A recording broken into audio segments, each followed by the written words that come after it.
اعوذ باللہ من الشیطان الرجیم بسم اللہ الرحمن الرحیم الباب الخامس پانچواں باب کتاب الطہارت کا پانچواں اور آخری باب تھا فی النجاسات نجاسات کے بارے میں اور ہم نے کہا نجاسات کتنے ہیں 10 وَهِيَ عَشَرَةٌ اور وہ 10 ہیں صحیح ہے اور ان میں عدد جو تھا وہ ہم نے پڑھ لیا تھا کون کون سی نجاستیں ہیں البول والغائط پیشاب اور پخانہ مما لا یؤکل لحمه من ذی النفس السائلہ ایسے جانور کا جو خون جہندہ رکھتے ہوں اور ان کا گوشت نہ کھایا جاتا ہو والمنی من ذی النفس السائلہ مطلقا اور منی انہیں جہندہ رکھنے والے جانور کی مطلقاً سے مراد ہے چاہے گوشت کھایا جاتا ہو یا گوشت نہ کھایا جاتا ہو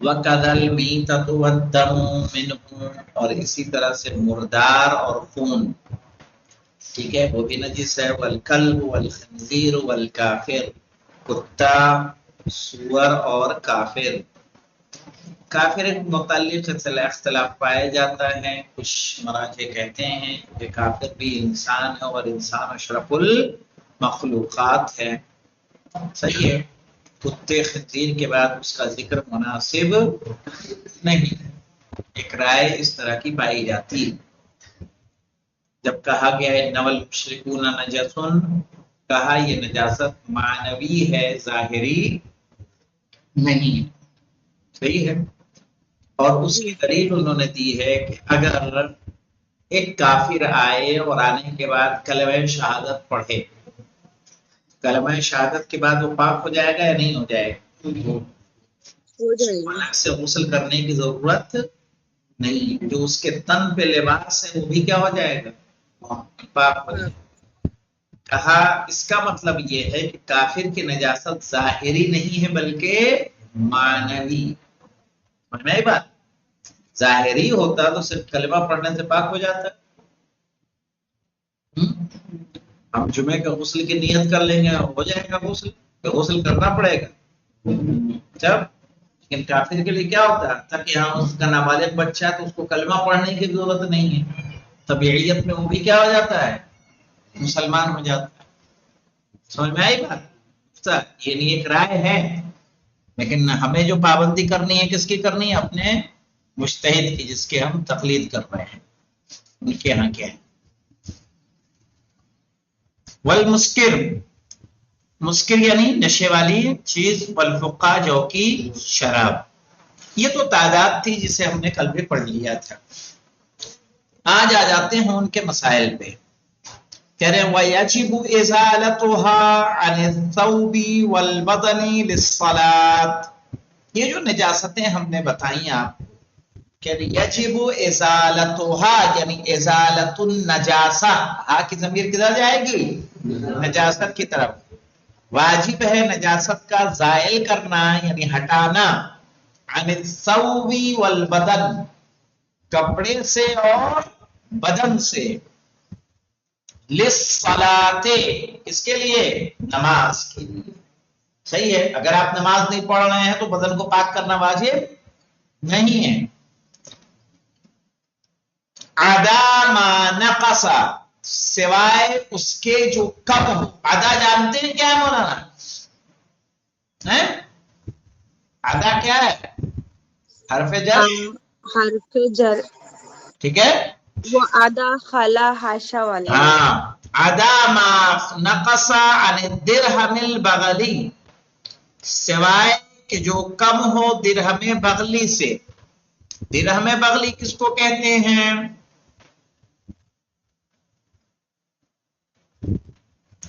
جانتے ہیں درہم بغلی سے مراد عموماً جو لیا جاتا ہے مشہور قول کے بنا پر وہ یہ انگوٹھا انگوٹھے کا یہ قول کہ اگر الگ الگ آپ کے جسم پر خون کی چھینٹیں ہوں تو وہ خون کی چھینٹیں ملانے کے بعد اگر یہ انگوٹھے کے پور کے برابر ہو رہی ہیں اس سے کم ہیں تو آپ اس میں نماز پڑھ سکتے سکتے ہیں، اور یہ صرف خون کے لیے ہے، باقی نجاستوں کے لیے نہیں ہے۔ اور کچھ لوگوں نے درہم بغلی کو معلوم کیا کہا ہے، زمین پہ جب ہتھیلی رکھتے ہیں ہم، ہتھیلی رکھنے کے بعد کیا پوری ہتھیلی سٹ جاتی ہے، تھوڑا سا حصہ باقی رہ جاتا ہے؟ تو جو حصہ باقی رہ جاتا ہے درہم بغلی وہ ہے، صحیح نہیں، جو زمین سے ٹچ نہیں ہوتا، تھوڑا بچتا ہے نا، کہا وہ درہم بغلی ہے، یہ جی قول ہے پچھلے سال کا سر۔ جی، لیکن یہ سب پڑھیں گے آپ کا لما میں جائے۔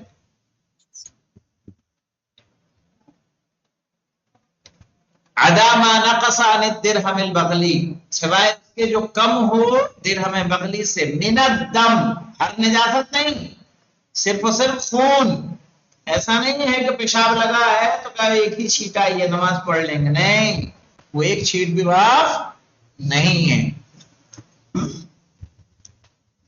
اور جو خون بھی ہو، کہا غیر الدماء الثلاثہ، دماء ثلاثہ سے مراد ہوتا ہے حیض، استحاضہ اور نفاس، صحیح ہے، کہا وہ جو درہم بغلی معاف ہے وہ ان تینوں خونوں میں سے نہیں ہونا چاہیے، اگر وہ حیض کا خون ہوگا تو وہ ایک سوئی کی نوک بھی برابر بھی نماز میں معاف نہیں ہے۔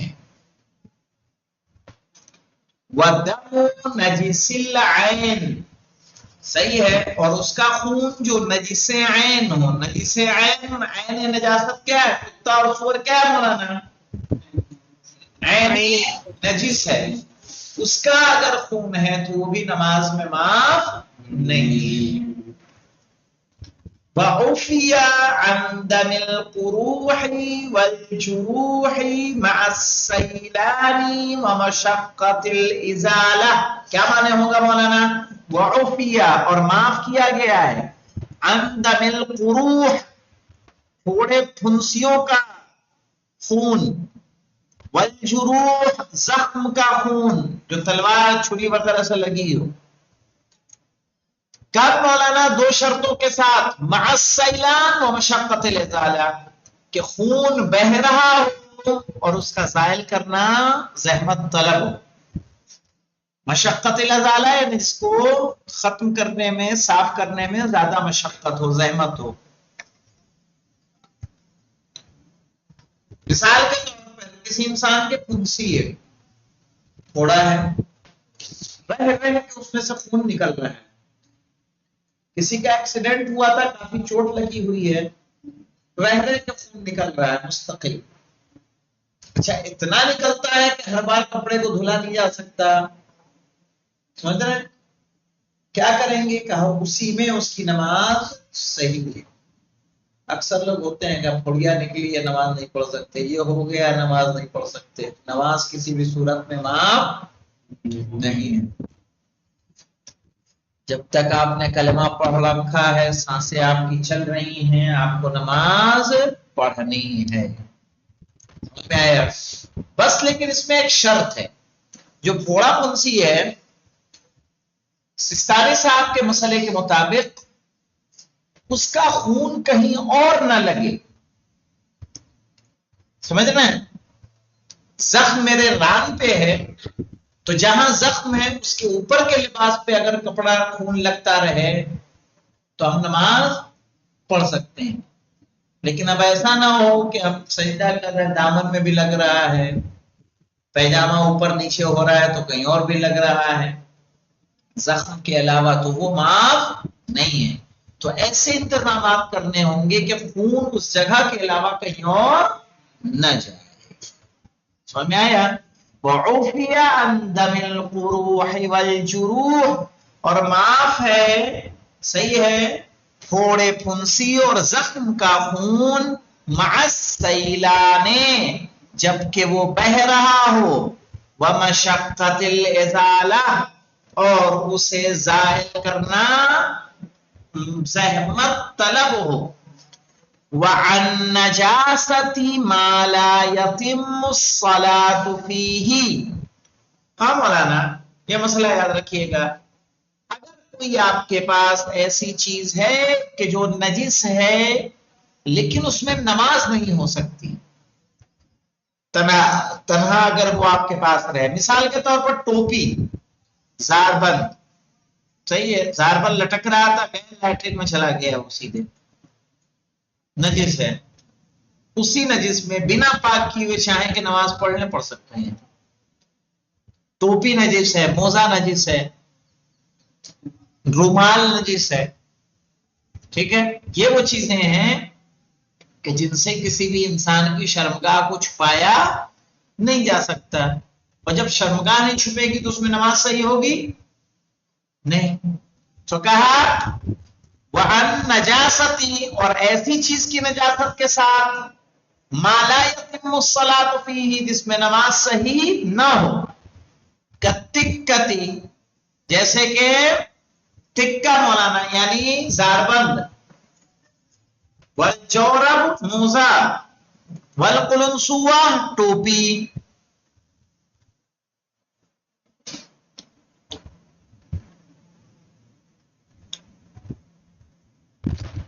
وَيَكْفِي الْمُرَبِّيَةُ لِلصَّبِيِّ إِذَا لَمْ يَكُنْ لَهَا إِلَّا ثَوْبٌ وَاحِدٌ. ہاں مولانا، ایک خاتون ہے جو بچے کی پرورش کر رہی ہے، بچہ رہ رہ کے پیشاب کر رہا ہے.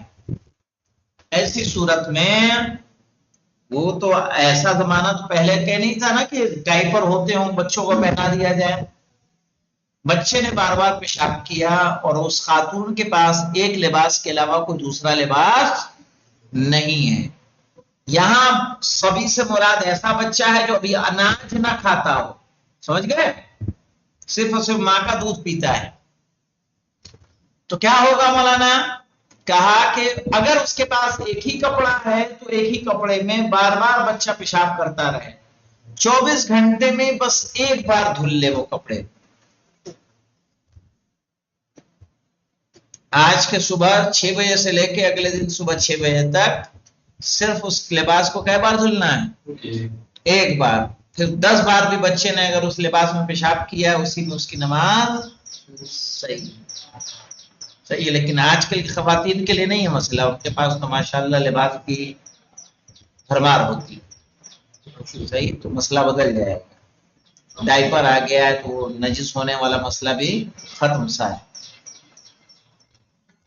وَيَجِبُ إِزَالَةٌ وَيَكْفِي الْمُرَبِّيَةُ لِلصَّبِيِّ، ایسی خاتون. اور یہ مولانا خاتون کیا اس میں مرد بھی آ جائے گا؟ اگر مرد بچے کی تربیت کر رہا ہے، ماں ہے ہی نہیں، صحیح ممکن ہے کہ نہیں ممکن ہے کہ ماں کا کے وقت ہی انتقال ہو گیا، اب باپ پرورش کر رہا ہے، اس کے پاس ایک کپڑا ہے تو اس کے لیے بھی یہی حکم آئے گا، سمجھ رہے ہیں؟ وَيَكْفِي الْمُرَبِّيَةُ لِلصَّبِيِّ، اور کافی ہے بچے کی پرورش کرنے والی خاتون کے لیے، اِذَا لَمْ يَكُنْ لَهَا إِلَّا ثَوْبٌ وَاحِدٌ، جب اس کے پاس ایک کپڑے کے علاوہ کوئی کپڑا نہ ہو. لم يكن لها، نہ ہو اس کے لیے، الا ثوب واحد، سوائے ایک کپڑے کے. غسلہ فی الیوم، اور یوم کے بعد یہاں بڑھا دیں ولیلہ. ہے لیلہ آپ کے پاس ہے؟ ہاں تو بڑھا دیں. غسلہ فی الیوم ولیلۃ مرۃ واحدہ، اس کا دھلنا دن اور رات میں ایک مرتبہ.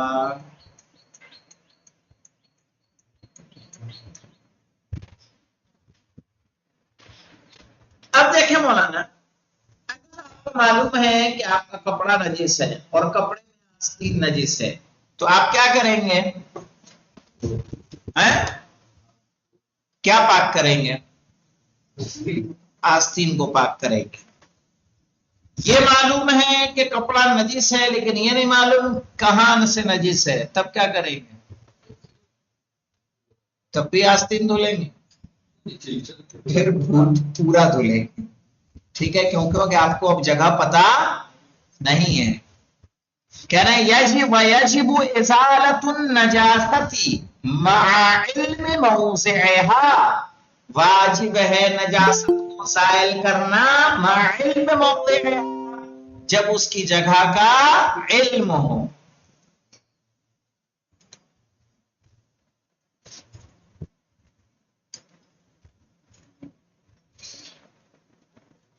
وَلَوْ جَهِلَ غَسَلَ جَمِيعَ الثَّوْبِ، لیکن اگر نہ معلوم ہو جگہ کون سی نجس ہوئی ہے، غسل جمیع الثوب، تو پورے کپڑے کو کیا کرے گا؟ دھلے گا. وَلَوْ جَهِلَ، اور وہ جاہل ہو یعنی جگہ میں پتا ہو، غسل جمیع الثوب، تو وہ مکمل لباس کو دھلے گا. اب یہاں دیکھیں مولانا، یہ میرے دو سفید کرتے ہیں،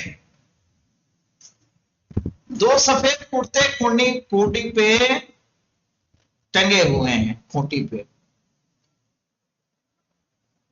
نجس ہے لیکن دونوں ایک جیسا ہے، نہیں معلوم کون سا ہے.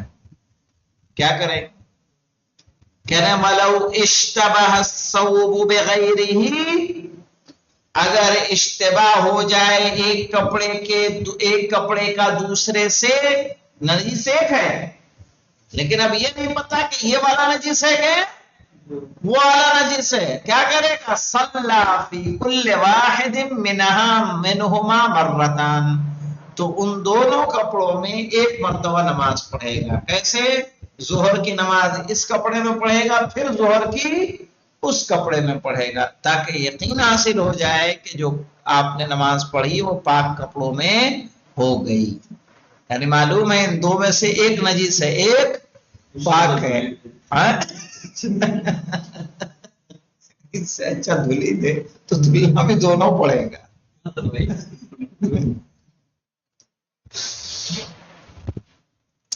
وَلَوْ اشْتَبَهَ الثَّوْبُ بِغَيْرِهِ، اگر ایک کپڑا دوسرے سے کیا ہو جائے؟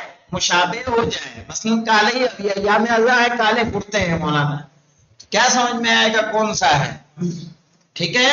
صلی فی کل واحد منہما مرتان، تو ان دونوں میں سے کیا کرے گا؟ سب میں ہر ایک میں ایک نماز ادا کرے گا.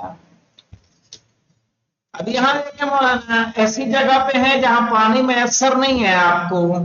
کہہ رہے وَلَوْ لَمْ يَتَمَكَّنْ مِنْ غَسْلِ الثَّوْبِ، اگر کپڑے کا دھلنا ممکن نہ ہو، وَلَوْ لَمْ يَتَمَكَّنْ، اگر ممکن نہ ہوا، من غسل الثوب، کپڑے کا دھلنا، صلی عریاناً، تو نماز پڑھے گا برہنہ.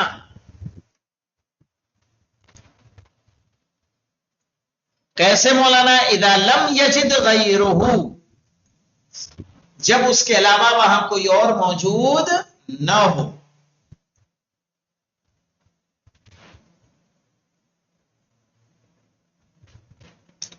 لیکن اب یہ ہے کہ کوئی ہے بھی نہیں اور ٹھنڈ بہت زیادہ ہے، کپڑا اتاریں گے تو ٹھنڈ لگنے کے کیا ہیں؟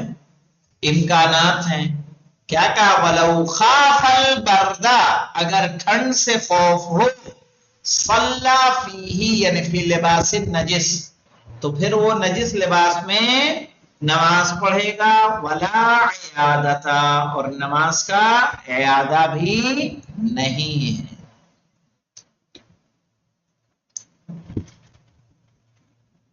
سمجھ میں آ رہا مشرفین؟ وَلَوْ صَلَّى فِي النَّجِسِ مَعَ الْعِلْمِ عَادَ فِي الْوَقْتِ وَخَارِجِهِ. سمجھ میں آئے مولانا کیا کہا انہوں نے؟ آپ کو معلوم تھا آپ کا لباس نجس ہے، اور یہ جانتے ہوئے آپ نے نجس لباس میں نماز پڑھا، تو اس نماز کا اعادہ وقت میں یا وقت کے بعد دونوں حالتوں میں اعادہ ضروری ہے. وَلَوْ صَلَّى فِي النَّجِسِ، اگر نماز پڑھے نجس لباس میں، مع العلم جانتے ہوئے، یعنی نجاست کا پتہ تھا آپ کو، اعاد فی الوقت تو وقت میں، یعنی ابھی قضا نہیں ہوئی ہے نماز تب بھی ادا کرے گا. اور خارجی ہی یعنی خارج الوقت، خارج ہی یعنی خارج الوقت، یعنی وقت کے باہر بھی کیا کرے گا؟ اعادہ کرے گا، یعنی اس نماز کو دوبارہ پڑھنا ہوگا. وَلَوْ نَسِيَ حَالَ الصَّلَاةِ، مجھے معلوم تھا میرا کرتا نجس ہے، لیکن جب ہم نماز کے لیے کھڑے ہوئے میں فراموش کر گیا، بھول گیا کہ یہ کپڑا نجس تھا، وَلَوْ نَسِيَ حَالَةَ الصَّلَاةِ أَعَادَ فِي الْوَقْتِ، تو وقت میں کیا کرے گا؟ اعادہ کرے گا، لیکن وقت کے باہر اس کو اعادہ کرنے کی ضرورت نہیں ہے۔ یعنی جب نماز کے درمیان ہمیں یاد نہ رہے کہ میرا کپڑا نجس تھا۔ وَلَوْ لَمْ يَتَقَدَّمِ الْعِلْمُ حَتَّى فَرِغَ فَلَا عِيَادَةَ، مولانا آپ گئے مسجد میں، باقاعدہ نماز پڑھ کے چلے آئے، نماز پڑھ کے نکلے، نماز کے فارغ ہو گئے، کسی نے بتایا ارے جوہر تمہارے کپڑے پہ دیکھو یہ خون لگا ہوا ہے، صحیح؟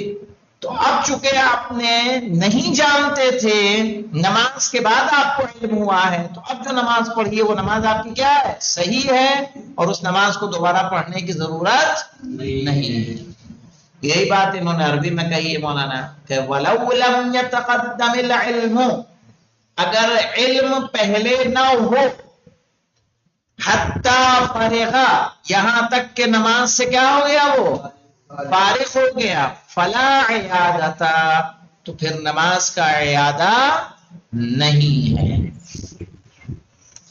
اب اس کے بعد مولانا مطہرات کی بات ہو رہی ہے۔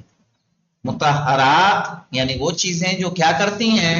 پاک کرتی ہیں۔ اسی لیے انہوں نے کہا وَتُطَهِّرُ الشَّمْسُ مَا تُجَفِّفُهُ مِنَ الْبَوْلِ وَغَيْرِهِ عَلَى الْأَرْضِ وَالْأَبْنِيَةِ وَالْحُصَرِ وَالْبَوَارِ، سمجھ گئے؟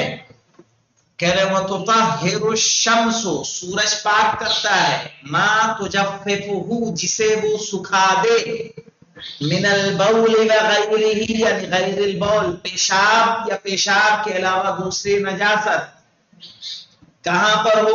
علی الارض، زمین پر، والابنیت، بلڈنگوں پر، والحصر، چٹائی پر، والبواری، بوریے پر۔ 3 نمبر کا حاشیہ ہے، 3 نمبر کے حاشیے پہ آئیے مولانا۔ یجب ان یکون التجفیف بالاشراق، ضروری ہے کہ سوکھنا انجام پائے اشراق سے، اشراق یعنی سورج کی ڈائریکٹ کرنوں سے۔ فَإِذَا جَفَّفَتِ الْأَرْضُ بِحَرَارَةِ الشَّمْسِ، اگر زمین سورج کی گرمی سے سوکھ جائے، من دون اشراقین، بنا اس پر کرنیں پڑے ہوئے، لم تطہر، تو پاک نہیں ہوگا۔ وَهَكَذَا لَوْ كَانَ الْجِفَافُ بِالرِّيحِ وَالْهَوَىٰ، اسی طرح اگر سوکھنا انجام پائے ہوا یا آندھی کے ذریعے، تب بھی کافی نہیں ہے۔ صحیح ہے؟ مثال کے طور پر ہماری یہ اندر والی دیوار ہے، یہ اندر والی دیوار کے جہاں سورج کی کرنیں نہیں آتی، صحیح، چکے وہ لابی آ جا رہی ہے۔ اب ایسی صورت میں اس دیوار پہ کتا پیشاب کر کے چلا جائے تو پاک ہو جائے گا؟ جب تک سورج کی کرنیں اس پر ڈائریکٹ نہ پڑیں وہ پاک نہیں ہوگا۔ صحیح، چونکہ گرمی کا احساس تو وہاں ہو رہا ہے نا؟ پانی سے بھی نہیں، پانی سے تو ہوگا، پانی تو پاک کرے گا۔ والارض، اور زمین پاک کرتی ہے مولانا۔ 5 نمبر کے حاشیے پہ چلیے دیکھیے کیا آئی، تطہر الارض وذلك بشرط طہارت الارض وجفاف الخف، والارض باطن الخف۔ 6 نمبر کے حاشیے پہ کیا کہہ رہے ہیں مولانا؟ کہاں ہے 6 نمبر کا؟ فی سائر النظم باطن القدم، کہاں گیا؟ ہاں، والارض، اور زمین پاک کرتی ہے مولانا باطن الخف، نال یعنی چپل کی اندرونی حصے کو۔ ولو نجس الاناء، برتن اگر نجس ہو جائے، وجب غسلہ، تو اس کا دھلنا واجب ہے۔ کیسے پاک کیا جائے گا برتن مولانا؟ انا مانے برتن، کیا ڈھونڈ رہے بیٹا؟ فَيُغْسَلُ مِنْ بُلُوغِ الْكَلْبِ ثَلَاثًا، اگر کتا چاٹ لے، بلوغ الکلب کتے کا چاٹنا دھلا جائے گا کتے کے چاٹنے سے ثلاثہ 3 بار. اولاہن بالتراب، ان تینوں میں پہلا ہوگا کس سے؟ مٹی سے. پہلا مٹی سے اور 2 پانی سے. 3 بار دھلیں گے. اولاہن بالتراب، ان میں سے پہلا والا مٹی سے. وَمِنَ الْخِنْزِيرِ سَبْعًا، اگر سور چاٹ لے تو کتنی بار دھلیں گے؟ 7 مرتبہ. وَمِنَ الْخَمْرِ وَالْفَارِ ثَلَاثَةً، شراب اگر رکھی ہو کسی برتن میں، چوہا ہو تو کیا کریں گے؟ کئے مرتبہ میں پاک ہوگا؟ 3 مرتبہ میں. وَالسَّبْعُ أَفْضَلُ، لیکن 7 مرتبہ پاک کرنا کیا ہے؟ بہتر. وَمِنْ غَيْرِ ذَلِكَ، اور ان کے علاوہ، یعنی کتا، سور، شراب اور چوہا، ان کے علاوہ اگر کسی اور چیز سے نجس ہو رہا ہے، مرتن، کتنا کافی ہے؟ 1 مرتبہ میں واجب ہے. وَالثَّلَاثُ أَفْضَلُ، لیکن 3 مرتبہ بہتر ہے. ہاں مولانا، مثال کے طور پر قربانی ہوئی، گوشت کسی برتن میں رکھا گیا، اس میں خون لگا یا نہیں لگا؟ صحیح ہے. اب خون لگا، برتن کو پاک کرنا ہے تو 1 مرتبہ پانی ڈالیں گے، کیا ہو جائے گا؟ پاک ہو جائے گا. لیکن 3 مرتبہ اس کا دھلنا بہتر ہے. وَيَحْرُمُ اسْتِعْمَالُ أَوَانِ الذَّهَبِ وَالْفِضَّةِ فِي الْأَكْلِ وَغَيْرِهِ، اور حرام ہے استعمال کرنا چاندی اور سونے کے برتن، فی الْأَكْلِ وَغَيْرِهِ، کھانے میں اور اس کے علاوہ. ہاں مولانا، ایک حرام جو مجھے یاد آتا ہے، جب بچے کے دانت نکلتے ہیں تو ماموں نانا کچھ دیتے ہیں، وہ چاندی کی کٹوری، پیالی، جس میں کوئی کھیر بنا کے بچے کو کیا کی جاتی ہے؟ چٹائی جاتی ہے. جائز نہیں ہے. چاندی کے برتن ہی بھی. ہاں بھائی، کیا لکھا ہے؟ یحرم استعمالو، حرام ہے استعمال کرنا. اوان الذهب والفضہ، اوانی کس کی جمع ہے؟ اینا کی. صحیح ہے. برتن سونے اور چاندی کے، فی الاکل، کھانے میں، وغیر الاکل، اور کھانے کے علاوہ. وَيُكْرَهُ الْمُفَضَّض، اور مکروہ ہے مفضل. مفضل اسے کہیں گے جس پہ چاندی یا سونے کا ورق لگا دیا گیا ہو یا کلر کر دیا گیا ہو. چاندی اور سونے کا نہیں ہے، لیکن اس کو چاندی کے جیسا یا سونے جیسا بنا دیا جائے، اس پہ کلر چڑھا دیا جائے، سونے کا یا چاندی کا. تو ایسے برتن میں بھی کھانا کیا ہے؟ مکروہ ہے. آغا جو چاندی اور سونے کے ورق لگا کے کھانے کے اوپر کھلاتے ہیں، وہ بھی یہ مکروہ ہوگا. جی ہاں، ورق جو لگتا ہے نا. جی جی. ہاں. وَأَوَانِ الْمُشْرِكِينَ طَاهِرَةٌ، مشرکین کے برتن پاک ہیں.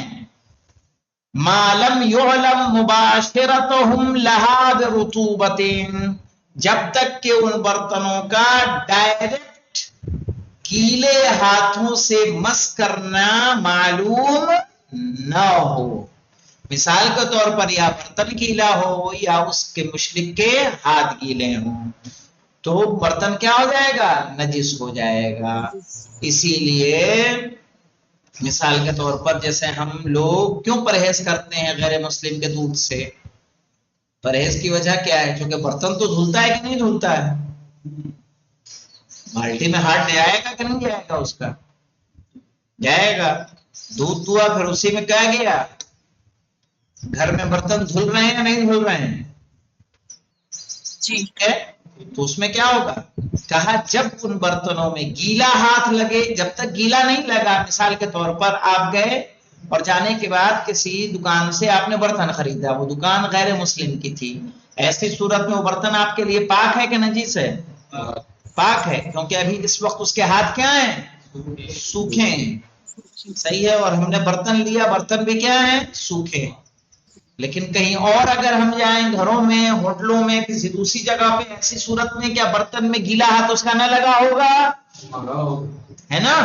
وَأَوَانِ الْمُشْرِكِينَ طَاهِرَةٌ مشرکین کے برتن پاک ہیں. مَا لَمْ يُعْلَمْ جب تک نہ پتا چلے. مباشرتہم یعنی مباشرت المشرکین یعنی مباشرہ کس کو کہتے ہیں؟ ڈائریکٹ ہاتھ کا لگنا. لہا یعنی للأوانی برطوبتن گیلے ہاتھوں سے. رطوبہ کہتے ہیں گیلے پن کو. تو جب تک پتا نہیں ہے تب تک وہ برتن پاک. لیکن جیسے ہی گیلے ہاتھوں کا علم ہوا کہ اس کے گیلے ہاتھ اس سے ٹچ ہوئے ہیں وہ برتن ہمارے لیے کیا شمار ہوں گے؟ نجس شمار ہوں گے. اور اس طرح ہم نے کتاب الطہارت کو مکمل کر لیا. اور اگلے ہفتے ہم لوگ پیچھے سے اس کو دہرائیں گے اور کتاب الصلاۃ بھی تھوڑی تھوڑی پڑھتے رہیں گے. والحمدللہ رب العالمین. اللهم صل على محمد.